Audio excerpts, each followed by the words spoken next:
نور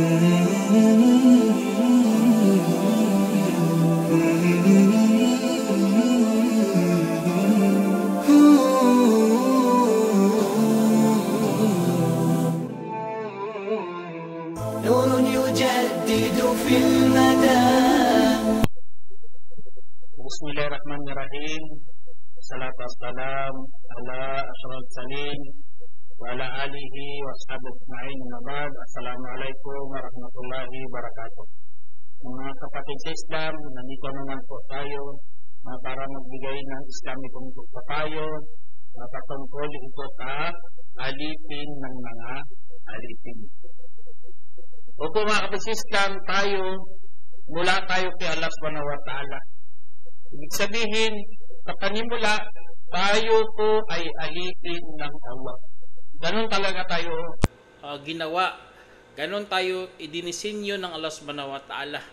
Ginawa po tayo ng mga alipin. Kaya bilang alipin ay dapat tanggapin natin yan mula sa kay Allah subhanahu wa ta'ala at saka babalik kay Allah subhanahu wa ta'ala bilang alipin rin. Alipin ng Diyos. Kaya tatanggapin tayo ng Allah subhanahu wa ta'ala at bibigyan tayo ng mga karapatan. Kaya ang karapatan ng alipin kapag sinambay niya si Allah subhanahu wa ta'ala ay hindi siya maparurusahan sa araw ng paghuhukom. Kaya kailangan babalik talaga tayo kay Allah subhanahu wa ta'ala na nagpapaalipin sa may kapal. Siya, doon lang talaga tayo magpapaalipin. Yun talaga kasi parang magulang ba? Inarugahan ka ng yung magulang, pinalaki ka nila, hanggang naging ganap ka na tao, tapos babalik ka sa kanila na wala kang utang na loob. Hindi ka bumalik sa kanila bilang anak. Subhanallah. Di ba? Parang masisira talaga ang damdamin ng iyong mga magulang. Dito yan sa mundo kung paghalimbawa lang. Tayo, ganun din tayo mga kapatid, alipin tayo ng Diyos. Kung paano tayo ginawa ng Allah, ganun dapat tayo. Kaya sa atin, bawal na bawal tayo magiging alipin ng mga alipin. Kasi nga sila, alipin rin yan eh. Tapos doon ka magpapaalipin. Kaya maraming maparurusahan sa araw ng paghukom. Kasi nga sila nagpapaalipin sa mga alipin na katulad rin nila. Kaya, auzubillah mga kapatid. Kaya marami kasi sa atin ang naluko. Marami sa atin ang naluko sa mga bulirong pananalita. Lalo na sasabihin sa iyo, ako ay son of God. Subhanallah. Tumitingin ka lang kasi sa mga damit. Tumitingin ka lang kasi sa mga disenyo ng mga background nila. Ang kanilang mga forma, sa kanilang mga kapilya. Doon ka kasi tumitingin. Hindi ka tumitingin sa kanilang mga aral. Kaya tuloy, nagiging alipin ka ng mga alipin. Auzubillah. Kaya bilang Muslim, alhamdulillah, tinuruan talaga tayo ng Allah subhanahu wa ta'ala na wag tayong magpapaalipin sa mga alipin na katulad rin natin. At ito nilagyan talaga ng Allah subhanahu wa ta'ala ng malinaw na kapahayagan.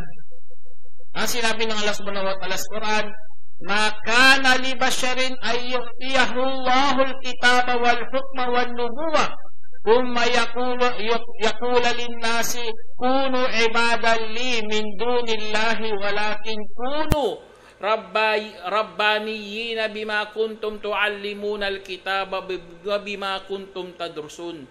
Na sinabi ng Allah subhanahu wa ta'ala sa banal na Quran, hindi dati para sa mga isang tao na binigyan ng Allah ng kasulatan at batas at pagkapropeta at pagkatapos ay kanyang sasabihin sa mga tao, maging mga alipin ko kayo.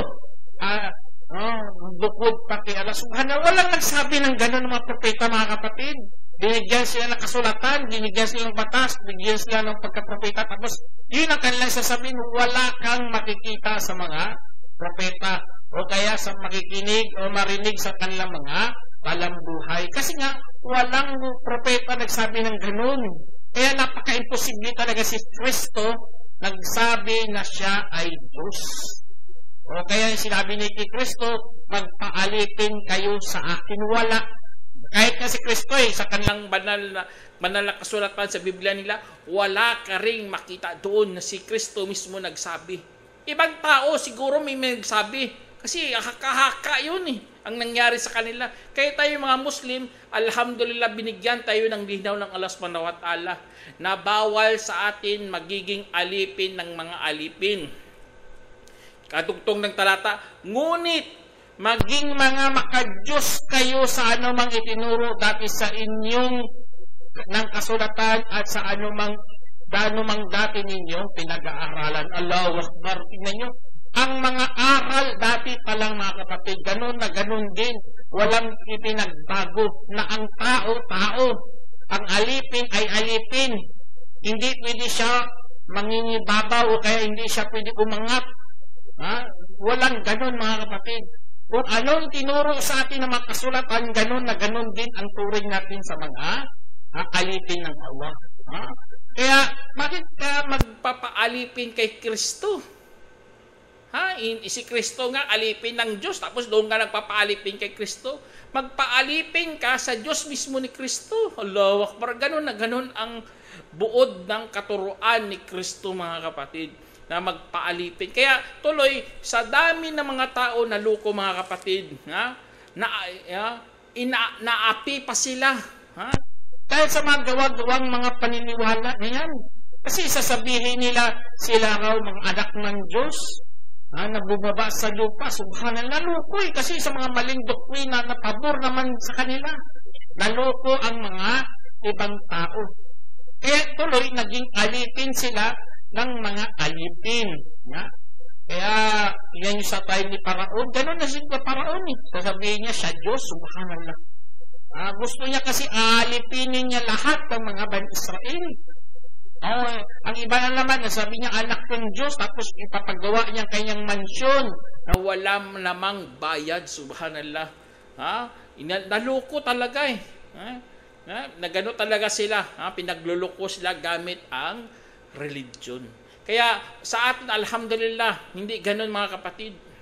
Kasi hangad ng mga Muslim sa totoo lang, kahit mga nauna pa, lalo na sa mga digmaan mga kapatid, hindi hangad ng mga Muslim na idanak ang mga dugo. Ang hangad ng mga Muslim ay palabasin lamang ang mga alipin sa pagsamba sa Panginoon ng mga alipin. Katulad sa kwento dito na akala Rab'i bin Amir adu kadatil fathil islami lil Iraq, ji'na linukhrijal ibad min ibadatil ibad ila ibadati rabbil ibad famin daikid dunya ila sa'atid dunya wal akhirah wa min juril adyani ila abdil islam. Sinabi ni Rab'i bin Amir radiyallahu anhu, isa sa mga pinuno sa pananakop ng Islam sa Iraq. Tingnan nyo, pananakop ng Islam. Sabi niya, naparito kami, kasi tinanong siya ng mga general, tinanong siya ng general, bakit kayo nandito? Sagot niya, mga kapatid, pakinggan nyo at sana mabuksan ang inyong mga kaisipan. Sa likod ng pananakop ng Islam, sabi nito, naparito kami upang palalabasin ang mga alipin mula sa mga pagsamba sa mga alipin tungo sa pagsamba sa Panginoon ng mga alipin. Subhanallah. Palapasin lang. At mula sa kakitiran ng mundo tungo sa kaluwagan ng mundo at kabilang buhay. At mula sa kawalan ng katarungan ng mga relihiyon tungo sa katarungan ng Islam. Allahu Akbar. Napakaganda ng pagkasabi ni Rab'i bin Amir dito mga kapatid. Yun na yun ang hangad ng mga Muslim. Kasi nga ang mga Arab mga kapatid, nakita talaga nila, lalo na mga Arabs, mga pagano dati, nakita talaga nila ang dilim ng paganismo. Kapag naging alipin ka ng mga alipin, nakita mo talaga ang dilim ng paganismo. Sasamba ka sa kahoy, subhanallah. Tapos ang kahoy na yan, ginagawa mong sagrado, ginagawa mong divine, Subhanallah, parang baliw ka talaga sa totoo lang. Kahoy yan. Inukit ng mga kamay ng mga alipin din na katulad mo. Ha? Bininta lang na nakaukit, tapos binili mo, tapos doon ka na sumasamba, doon mo na ilalagat ang buhay, ang kaluluwa mo dyan sa rebulto na yan. Bibila, magpakupot na tayo ng Allah. Kaya, tamang awab sa dati mga kapatid, naramdaman talaga, nakita talaga nilang giling ng pag-anismo. Kaya, gusto nila ipalaganap talagang Islam.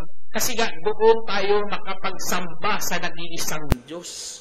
Kaya hanggang sa ngayon, umabot sa ang kanilang pagsusumikap, umabot sa atin na tayo, alhamdulillah, nakapagsamba tayo kay Allah subhanahu wa ta'ala. Kasi dati, ang mga pamayanan, ayaw na ayaw nila. Hindi sila gusto ang kanilang mga nasasakupan mag-convert sa Islam. Kaya tuloy, dinigba sila ng mga Muslim. Bakit nyo sila pinipilit na maging katulad nyo? Gusto nyo lang magiging alipin sila ng mga alipin ng mga tao. Alipin ninyo. Kaya dinigba sila ng mga Muslim. Alhamdulillah sa panahon natin, wala nang ganun. Nawala yun. Kaya lang tayo. Kaya salamat talaga tayo na hindi masyado katulad ng mga dati na pinapatay talaga ang mga nag-Muslim. Kaya sa mga nagiging alipin ng mga alipin, mga kapatid, sa totoo lang naligaw ang kanilang tamang pag-iisip. Naligaw talaga. Katulad dito sa kwento ni Ibrahim. Sabi niya, "Idh qala Ibrahimu li abihi Azar atattakhidu asnaman aliyah inni araka wa qaumaka fi dhalalim mubin." Sinabi ng Allah ayon sa kwento dito, at nang sinabi ni Ibrahim sa kanyang amang si Azar, bakit mo po itinuturing mga Diyos ang mga rebulto? Sa katunayan, ikaw ay nakita ko at iyong mamamayan na nasa malinaw na pagkaligaw. Subhanallah. Tingnan nyo, si Ibrahim a.s. alhamdulillah, malinaw ang pag-iisip niya kasi hindi siya nabulag. Hindi siya nabulag sa pag-alismo. Hindi siya kasi nagpaalipin sa mga alipin. At tuloy, nakita niya ang rebulto, mga Diyos-Diyosan. Tingnan nyo, Diyos-Diyosan talaga. Pero tingin ng mga tao, pati tatay niya, tingin nila, Diyos talaga, subhanallah. Diyos talaga. Kaya sinabihan sila, kayo nasa malinaw na pagkaligaw. Ligaw ka talaga kapag ikaw sumasamba o ikaw nagpapaalipin sa mga alipin din. Lalo na mga rebulto na yan, mga kapatid. Alam naman natin yung mga rebulto. Kung hugis tao yan o kaya may kasaysayan, tao yan. Ginawa lang nila, inukit lang nila, ginawa lang larawan. Tao yan eh. Katulad na lang kina Mary, si Joseph, si Jesus. Sa atin yan, sa Pilipinas, mga tao yan dati. Bakit mo ginawang rebulto at sinamba mo doon ka pa nananalangin? Dumilim na yata ang utak mo. Dumilim yan kasi dahil sa kamangmangan, kasi nagpaalipin ka sa mga alipin. Mga tao yan, bakit ka doon ka sumasamba? Kaya, sabi ng Allah subhanahu wa ta'ala, sabi niya, "Law kana fihima aliyatun illallah la pasadata wa subhanallahi rabbil arshi amma yasifun la yus'alu amma yaf'al wa hum yus'alun." Sinabi ng Allah subhanahu wa ta'ala, kung meron doong mga Diyos bukod pa kay Allah, ay talagang malipol ang mga ito. Kaya kaluwalhatian kay Allah ang Panginoon ng luklukan hinggil sa kanilang nilalarawan.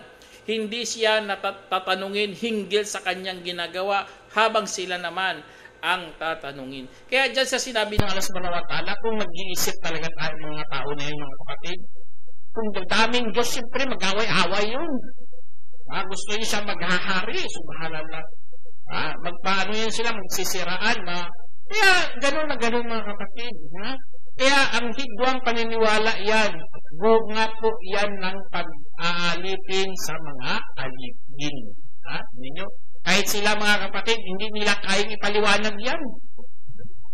Hindi nila kayang explain ang Trinity. Ano ba talaga yan? Isang Diyos na may 3 persona, tapos 3 persona, Nag-uusap sila. Dating talag tatlo pa rin, pero hindi lang inaamin, mga kapatid. Kaya tuloy, sila mismo nagbanggaan sa katotohanan. Binabangga nilang katotohanan, pero hindi nila na tinatanggap. Itong napakasakit sa lahat. Kahit alam mo ng tama, pero ayaw na ayaw mo pa rin. Kasi nga, nagiging alipin ka ng mga alipin. Subhanallah.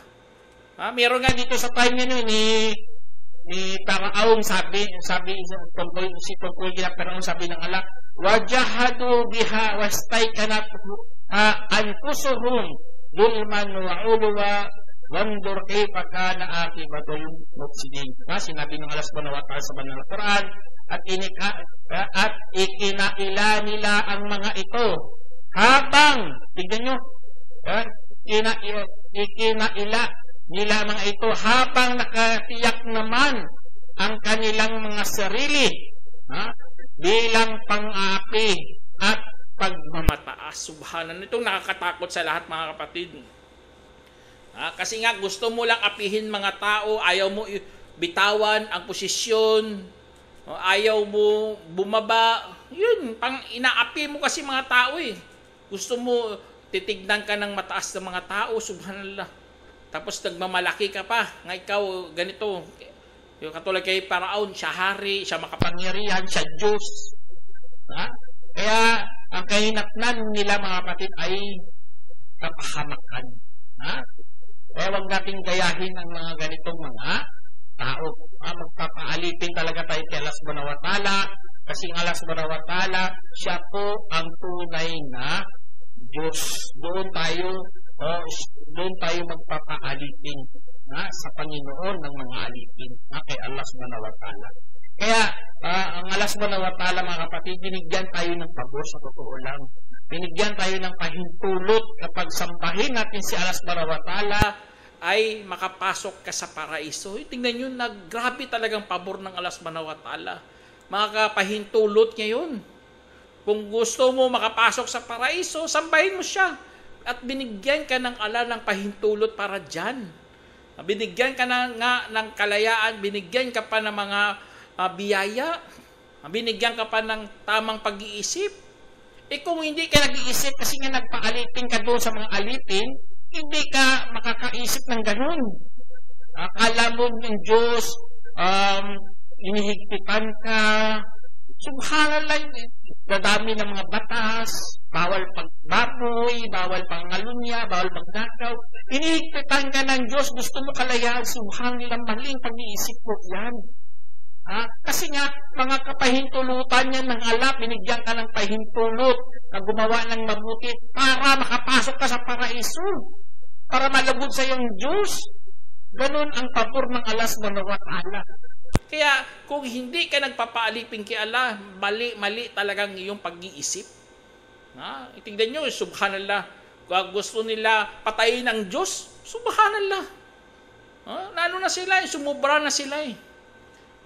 Kaya dahil doon, mga kapatid, katulad din sinabi ng Allah Subhanahu wa Ta'ala sa Quran, sabi niya, walau sya'a rabbuka la'amana man fil ardi kulluhum jami'a apa anta tukrihun nasa hatta yakunu mu'minin wa ma kana li nafsin an tu'mina illa bi'idnillah wa yaj'alu rizza 'alal ladina la ya'qilun. Na sinabi ng Allah Subhanahu wa Ta'ala, at kung inais ng iyong Panginoon ay talagang maniwala ang lahat ng sinumang nasa kalupaan. Kaya't bakit mo pa pipilitin ang mga tao hanggang sa magiging mga mananampalataya? At hindi naging para sa isang sarili na maniwala kundi sa kapahintulutan ng Allah at kanyang lalagyan ng dumi ang mga yaong hindi nakakaunawa. Subhanallah. Kaya lahat yan, mga kapatid, ay sa kapahintulutan ng Allah Subhanahu wa Ta'ala. Binigyan tayo ng pahintulot na sambahin siya. Binigyan po tayo ng pahintulot ng magpapaalipin sa Kanya. Para rin pala yan sa atin. Para hindi ka malagyan ng dumi sa utak mo, sa iyong unawa. Tingnan nyo, nababaluktot na tuloy ang katotohanan. Ang katotohanan, mali na. At ang mali, naging tama na, o dibillah. Kaya, mag-iingat talaga tayo. Dapat magpapaalipin lang tayo talaga kay Allah subhanahu wa ta'ala. Tapos, ang mga nagpapaalipin sa mga alipin, mga kapatid, nagwawalang bahala na sila kahit meron tayong palugit. Kaya ganun lang nga sa panahon natin eh. Nagwawalang bahala sila, bahala na. Hindi nila alam, mamamatay para tayo. Meron tayong palugit. Meron tayong Expiration. Babalik tayo kay Allah subhanahu wa ta'ala. Kung hindi mo gagawin ang mga pinag-uutos ng Allah subhanahu wa ta'ala, ay talagang mapapa-impirno ka talaga. Kaya sa dami ng mga regalo ng Allah, sa daming mga pagpapala, mga biyaya, mga tanda at mga banta, pinano na yan ng Allah subhanahu wa ta'ala, inutos niya, tignan yan. Pero ang mga walang pananampalataya talaga, hindi makakatulong ang mga ganong mga pangyayari. Kaya mga kapatid-Islam, maudubillah, magpakupkop talaga tayo kay Allah subhanahu wa ta'ala. Mga sana, ilayo tayo sa mga ganitong mga pangyayari. Lalo na kung ikaw ay naging alipin ng pagnanasa, audubillah, grabe, napakatindi ko. Sabi ng Allah subhanahu wa ta'ala, ara'ayta man ittakhara ilahahu hawahu apa anta takuna alayhi wakila. Sinabi ng Allah subhanahu wa ta'ala sa banal na Quran, na pagmasdan mo ba ang sino mang itinuring niyang Diyos ang kanyang pagnanasa? Napagmasdan mo na ba? Kaya't bakit ikaw ba ang magiging tagapagpanagot hinggil sa kanila? Ibig sabihin dito sa sinabi ng Allah subhanahu wa ta'ala, mga kapatid, nakakatakot mga ganito kasi pati Propeta Salam hindi niya kaya magiging tagapagpanagot, wakil. Hindi niya kaya matulungan mga tao kasi nga shirk yun eh. Ginawa mong Diyos ang iyong pagnanasa. Alam naman natin ang apoy ng Allah subhanahu wa ta'ala, ano niya talaga yan. Ilalagay niya mga musyrik doon at hindi kayang linisan dahil sa shirk. Hindi kayang linisan ng apoy yun. At masusunog talaga sila dahil sa galit ng Allah subhanahu wa ta'ala. Kaya dahil sa mga pagnanasa, mga kapatid, naging alipin sila ng pagnanasa, lalo nilang pinahahalagahan ang mga pagnanasa sa punto na nawala na sa kanila ang kanilang mga prinsipyo. Nawala na sa kanila ang kanilang mga dangal o kaya mga ugnayan nila sa kanilang kapwa hanggang sa kanilang mga sarili. Audubillah. At minsan naaapakan na nila ang karapatan ng iba. Basta maabot lamang kanilang mga minimitin pangarap. Itong nakakatakot, tingnan nyo sa panahon natin. Maghubad na. Wala na eh. Gusto lang kasi makabili ng bahay. Gusto lang mamuhay sa marangyang pamumuhay. Hubad na, wala nang hiya. O kaya, ang mga makapal na ng mukha, mangurakot talaga, sakim na. Ganun ang mangyari sa tao, mga kapatid. Kaya, alam nyo, ang simbolo ng alipin ng pagnanas, alam nyo apoy. Apoy talaga kasi susunugin ka eh. Masusunog ka kung wala kang control dyan. Masusunog ka, mapapahamak ka lalo. Kaya yun ang simbolo. Tingnan nyo, simbolo, ginawa yung simbolo ng mga tao. Alipin ka na pag nasa apoy ka. Kaya, audubillah, sila, hindi nga yan Quran, hindi naman hadith yan, pero yun ang kanilang ginawang paglalarawan eh.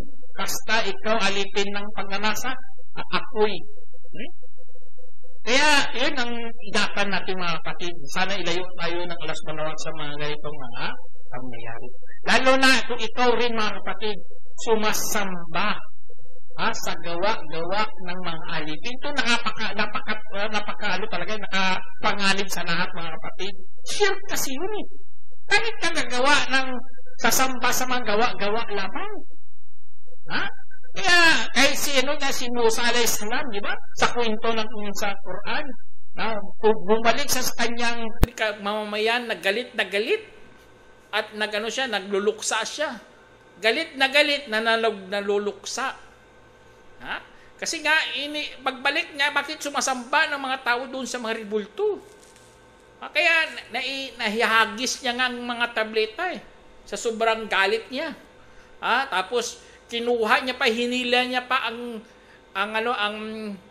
tawag dito, hinila niya pa ang ulo ng kanyang kapatid sa patungo sa kanya. Tapos nagalit talaga siya. Kaya nagdahilan si Harun kasi siyempre kapatid niya yun Nandiyan siya, sabi niya, tunay na inapi ako ng mga tao at pinagtagkaan nila akong papatayin. At huwag mo papasayahin ang mga kaway dahil sa akin at huwag mo rin akong isama sa mamayang mga mapagpapit. Kaya gano'n na gano'n mga kapatid sa galit na Kaya hirap talaga basta ikaw sumansamba sa mga ribulto. Tapos ito pa pinakamatindi sa lahat mga kapatid, basta ikaw alipin ng mga alipin, gusto mo pang mangdamay ng iba. Gusto mo may kasama sa impyerno Gusto mo meron kang kasama sa kamalian mo. Ta'udhu billah. Katulad din sinabi ng Allah subhanahu wa ta'ala sa Quran, "Wadda kathirun min ahli al-kitabi law yaruddunakum min ba'di imanikum kuffaran hasada min 'indi anfusihim min ba'di ma tabayyana lahumul haqq." Sinabi ng Allah subhanahu wa ta'ala, nais ng karamihan mula sa angkan ng mga kasulatan na sana pabalikin kayo matapos ng inyong pananampalataya bilang mga mapagtakwil. Sanhi iyon ng pagkainggit buhat sa kanilang sarili matapos na naging malinaw para sa kanilang katotohanan. Naging malinaw na sa kanilang katotohanan na inggit pala sila sa akin kasi nga naging matuwid tayo Sumunod tayo sa batas Sila hindi sila sumunod tuloy, nainggit sila, gusto nila mangdamay na lang. Tuturuan tayo ng mga mali-mali. Gusto nila magpapaalipin rin tayo sa mga alipin din, subhanallah. Kaya kung ikaw bihag ka ng iyong sarili pag nanasa mga kapatid, sa totoo lang magiging sakim ka at saka maging tiwali ka pa. Kasi nga sira na nalulung ka na sa pagiging alipin mo sa mga alipin. Kaya natamaan nito mga kapatid, grabe talagang habol nila sa kayamanan, habol nila sa kapangyarihan, sa katanyagan, kasi hindi nila alam, lahat pala yun ay mga material na pagnanasa na nagpapaalipin sa mga alipin. Yung mga kapatid, kung hindi mo alam to, alhamdulillah sa Islam, tinuruan talaga tayo at tinuruan tayo magiging mapagmatsyag.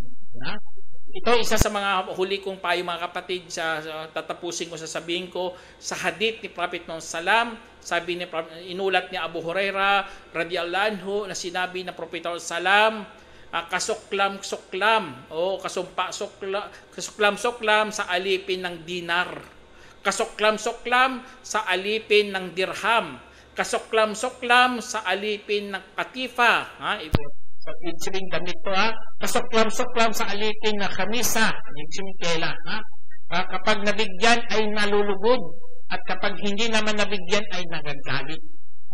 Kasuklam-suklam at pagsakay sana kanilang mukha ang kapag natinig ay hindi na umaalis. Subhanallah. Tingnan yung hadith na ito, mga napakatindi mga kapatid. Naging alipin ng mga material na bagay. Sana meron kayo na pulot ang aral mga kapatid. Hanggang dito na lang. Assalamualaikum warahmatullahi wabarakatuh.